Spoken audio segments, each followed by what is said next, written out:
오늘 함께 읽을 하나님의 말씀은 여호수아 24장 15절 말씀입니다. 너희가 섬길 자를 오늘 택하라. 오직 나와 내 집은 여호와를 섬기겠노라. 아멘. 제가 어릴 때 저희 집 거실 중앙 제일 잘 보이는 자리에 말씀 액자가 붙어 있었습니다. 그 말씀이 바로 여호수아 24장 15절 말씀이었습니다. 오직 나와 내 집은 여호와를 섬기겠노라. 이 말씀은 저희 집 가훈이기도 했습니다. 아버지와 어머니는 믿음의 1세대였지만 이 말씀대로 사셨고 믿음의 유산을 자녀들에게 잘 물려주셨습니다.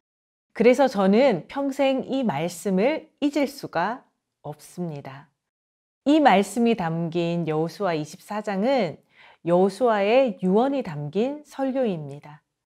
여호수아가 죽으면서 출애굽 시대가 끝나고 사사 시대로 넘어가는데 그 역사적인 기로에서 여호수아가 이스라엘 백성들에게 유언을 남긴 것입니다.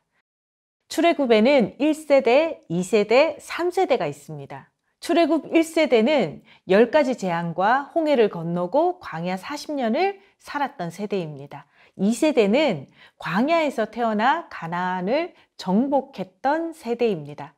그리고 출애굽 3세대는 가나안에서 태어난 사람들입니다. 오늘 여호수아가 말씀을 전하는 대상은 바로 출애굽 3세대입니다.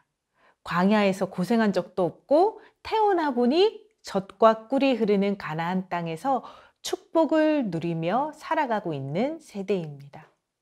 영적인 어려움을 모르고 자란 세대에게 여호수아가 마지막으로 유언을 남기고 있는데 말씀 하나하나가 놓칠 수 없는 은혜가 담겨 있습니다.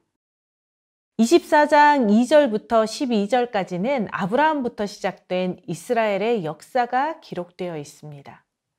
아브라함의 아버지 데라는 우상을 만들고 섬기고 팔았던 가문이었습니다. 그런데 그런 가문에서 하나님께서 은혜로 아브라함을 선택하셔서 하나님의 백성 이스라엘이 시작된 것입니다. 히스토리는 히즈 스토리, 하나님의 역사입니다. 이스라엘 민족은 그 시작부터 하나님을 빼놓고는 기록할 수 없는 하나님의 역사였습니다. 저는 우리 영화부 모든 가정과 가문에 하나님의 은혜와 하나님의 개입 없이는 설명할 수 없는 하나님의 역사, 히즈 스토리가 흘러가는 믿음의 명문가가 되기를 축복합니다. 아브라함과 이삭과 야곱과 요셉을 거쳐 광야 1세대가 경험한 출애굽의 역사까지 여호수아는 하나님의 은혜의 역사를 훑어갔습니다. 그리고 출애굽 1세대가 경험한 10가지 재앙과 홍해의 사건과 광야 40년을 돌보신 은혜까지 그 모든 역사 하나하나 하나님의 주권적인 개입의 역사였다는 것을 출애굽 3세대에게 지금 설명하고 있습니다. 이 유언을 듣고 있는 주체가 출애굽 3세대였기 때문에 여호수아는 계속해서 너희의 조상들이 이렇게 조상들이 경험한 하나님에 대해서 말하다가 어느 시점부터는 주어가 바뀝니다. 조상들이 경험한 하나님이 어느 순간 너희가 경험한 하나님으로 바뀌게 되는 것입니다. 언제까지나 아브라함의 하나님, 요셉의 하나님, 모세의 하나님, 여호수아의 하나님, 아버지의 하나님, 어머니의 하나님만 배우고 살아갈 수는 없는 것입니다. 이제 역사의 주인공은 우리가 되어야 하는 것입니다.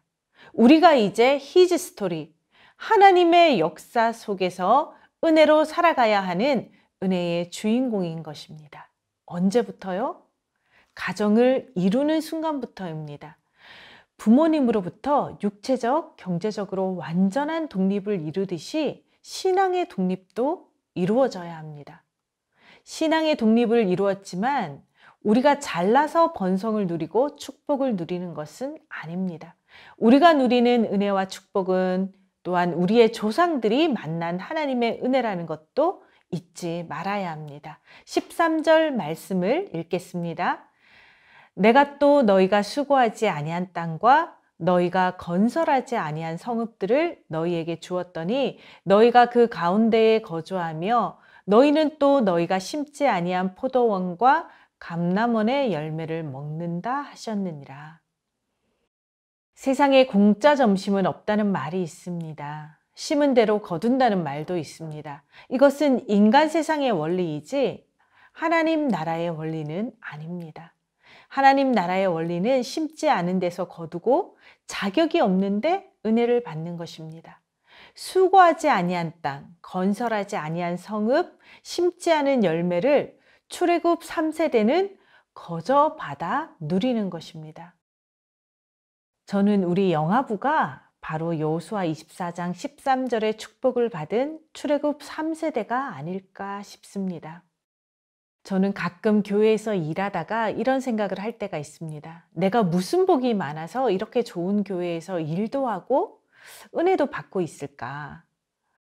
저는 우리 교회 개척할 때 전도 한번 한 적도 없고 또 우리 교회가 건축할 때 건축 헌금을 드린 적도 없는데 수고하지 아니한 땅에서 심지 않은 열매를 먹고 있는 축복을 다 누리고 있는 것 같아서 너무 감사합니다. 이것이 하나님의 은혜입니다.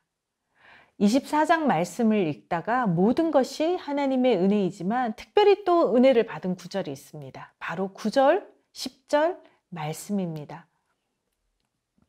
또한 모압 왕 십볼의 아들 발락이 일어나 이스라엘과 싸우더니 사람을 보내어 부올의 아들 발람을 불러다가 너희를 저주하게 하려 하였으나 내가 발람을 위해 듣기를 원하지 아니하였으므로 그가 오히려 너희를 축복하였고 나는 너희를 그의 손에서 건져내었으며. 발람 헷갈리죠?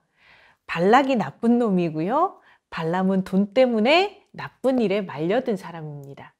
발락이 돈을 줄 테니 이스라엘 백성들을 저주하라고 발람을 사주합니다. 그래서 발람이 하나님의 뜻이 아닌 것을 알면서도 돈 때문에 저주하기로 마음을 먹습니다. 그런데 하나님께서 발람의 입을 주장하셔서 저주하려고 할 때마다 오히려 축복의 말이 흘러나오도록 만드셨습니다. 그렇게 이스라엘 백성의 운명을 저주가 아닌 축복으로 이끌고 가신 것입니다. 하나님의 백성에게 정해진 운명은 이미 축복으로 옮겨져 있는 것입니다. 이런 일이 있었다는 것을 그 시간에 광야를 지나가고 있던 이스라엘 백성들은 전혀 몰랐습니다. 나중에 하나님께서 알게 해주신 사건이었습니다.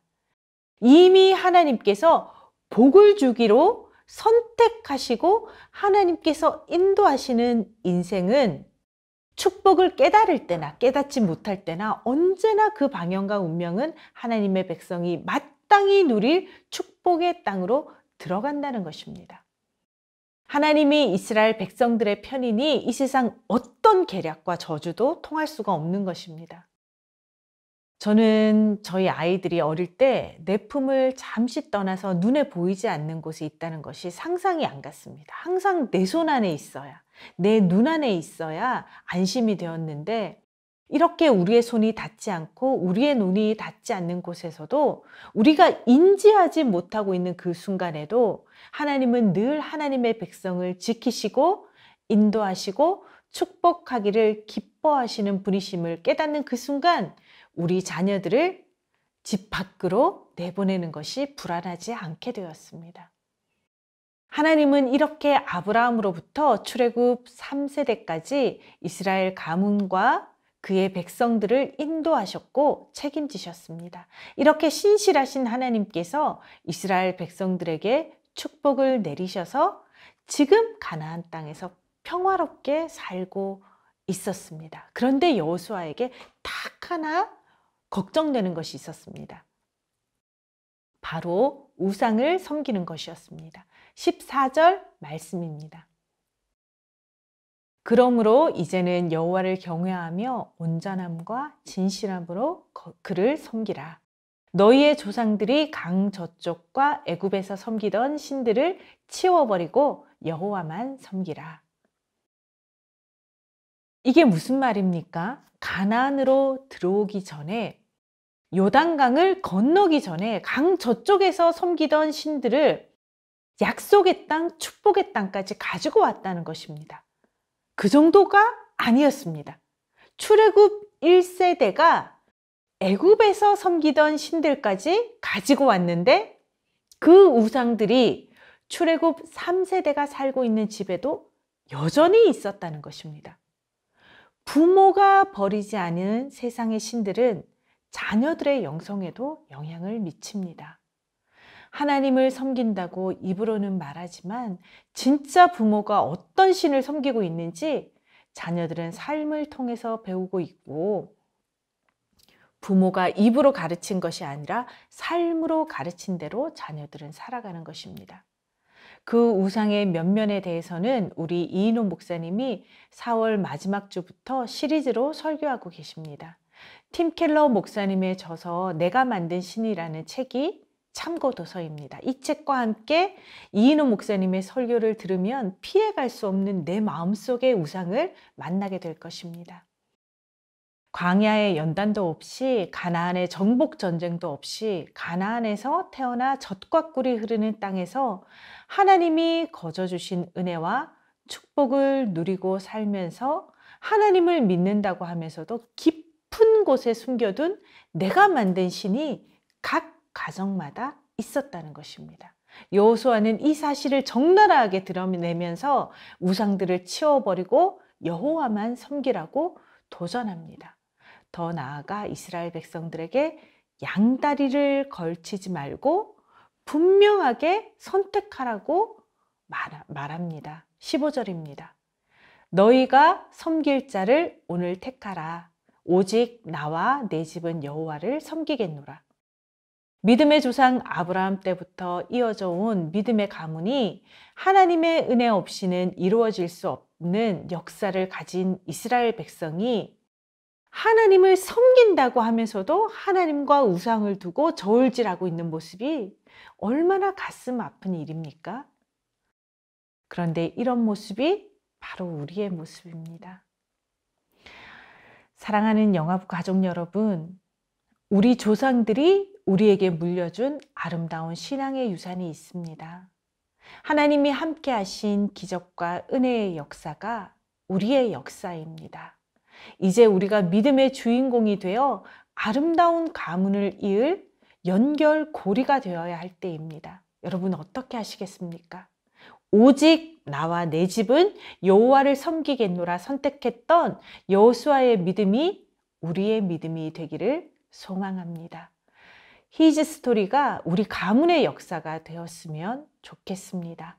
하나님의 은혜 빼고는 설명할 수 없는 하나님의 기적이 우리 영화부 모든 가정과 가문에 자자손손 천대까지 이어져 우리 모두가 히즈 스토리의 주인공이 되기를 축복합니다. 우리 함께 자녀를 위한 축복 기도문을 읽으며 기도하겠습니다. 사랑하는 하나님 아버지, 우리 가정이 히즈 스토리, 하나님의 역사 가운데 살게 하옵소서. 우리 자녀가 수고하지 아니한 땅, 건설하지 아니한 성읍, 심지 아니한 포도원과 감람원의 축복을 누리는 믿음의 자녀가 되게 하옵소서. 우리 자녀가 부모의 손과 눈이 미치지 않을 때에도 하나님의 손과 하나님의 눈이 지켜주시고 하나님의 축복의 운명 가운데 살아가게 하옵소서. 우리 자녀가 히즈 스토리를 이어가는 믿음의 연결고리가 되게 하셔서 자자손손 천대까지 하나님의 복이 흘러가는 믿음의 명문가를 이루게 하옵소서. 예수 그리스도의 이름으로 기도합니다. 아멘.